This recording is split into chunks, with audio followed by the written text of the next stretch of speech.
انشالله علی دایی موفق میشه. من تمام آرزو دارم که تیم ملی ایران بره جام جهانی 2010.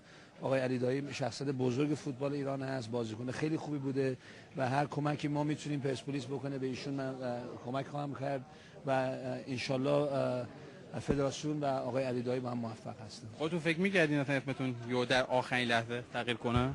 نه من کلا صحبت بود که افشین قطبی میشه سرمربی. من نمیدونم چطور فکر بکنم، ولی دیگه خودتون واقعا چی بگم؟ شوکه شدین؟ نه اصلا نه. من خیلی خوشحالم با پرسپولیس هم، بازیکنامو دوست دارم، باشگاه رو دوست دارم، هواداران دوست دارم و میخوام قهرمان مربی اومدن اینجا بهترین کارنامه و به قول خودشون بزرگترین مربی و نمیدونم فلان بودن و از خودشون تعریف و تمجید و اجازه دادین هر کی که دوست دارن بگن، اما یک نفر نیومد که بیاد نگاه بکنه که این صحبت ها ببخشید درسته یا نه. مثلا فلان مربی 5 تا جام جهانی بوده، بیایم به ما نشون بدین که مثلا 5 تا جام جهانی بوده، یا فلان مربی مثلا بهترین درجات نمیدونم مربیگری رو تو اروپا گذرونده، بیاین نشون بدین.